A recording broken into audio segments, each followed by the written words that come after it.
Mapagpalang gabi mga kanganga. Sana kayo'y nasa mabuting kalagayan at malulusog ng pangatawan. For today's night video mga kanganga, mayroon po tayong gagawin mga kanganga. Yung aming electric kettle is hindi na gumana. So yan po ang ating i-refer mga kanganga kung mayroon ba pong tayong papalitan na pisa o wala. Actually mga kanga, ang itong electric kettle namin may magdalawang taon na po ito at ilang beses ko na po itong ini-refer. Kaya alam ko kagad kung saan yung dapat nating aayusin mga kanga.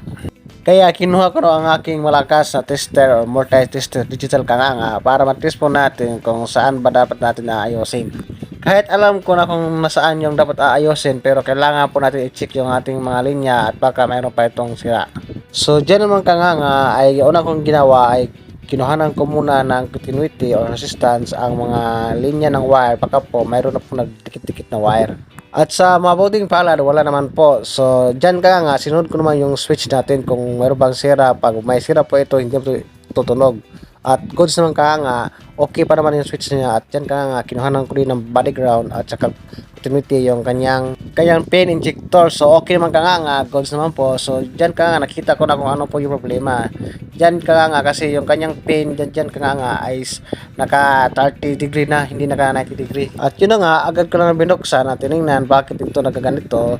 Kaya pala ito nagaganito ka nga kasi nga yung sa dami po ng tubig natin inilagay. Kaya siya nagbe-bend into 30 degrees. So hindi na siya gaano aabot sa ating pin injector ka nga. At kinuhanan ko ulit ng continuity ang yung mga linya ka nga, line to line ka nga, baka po may nagputol po ng wire habang tayo ay nagbukas dyan tayo na ka nga. Yun nga mga kanganga, kinuha ko no yung isang terminal para po ayusin dahil nga po ay naging 30 degrees na po siya, hindi na siya naging 90 degrees. Kaya ang gagawin natin ay kukuha tayo ng long nose at ibabalik po natin siya sa 90 degrees para po aabot na yung isang pin injector natin para po maging maayos na po ito.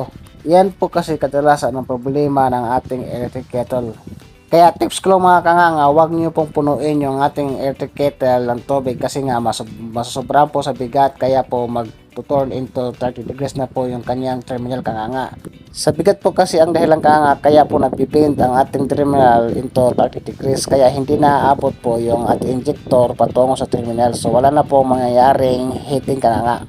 Dahil po sa hindi na aabot yung ating pin injector sa isang linya, so wala pong mangyayaring mag-on yung ating electric kettle dahil po nga hindi na aabot yung isang pin. At dyan po naman kaanga, ay atin na pong nabalik sa dati kaanga, kaya atin na po itong ibabalik sa kanyang cover. So yan kaanga, ibinalik na po yung cover para po ating masubukan kung gagana na ba kaanga. Isang paalala lang mga kaanga, kung kayo po ay magre-repair ng ating electric kettle, make sure na naka-unplug po ang ating mga linya kaanga. Huwag po kayo magre-repair na naka-live wire kaanga kasi po delikado yan. At sa punto po dyan kaanga ay atin na pong susubukan ang ating electric kettle kung gagana na ba kaanga, kung mag-iinit na ba siya at iilaw na ba siya kaanga. So yun ang mga kaanga ay naging matagumpay po tayo sa ating pagre-repair ng ating electric kettle. So hanggang dito lang mga kaanga, sa muli natin pagkikita, please follow and share mga kaanga. Thank you!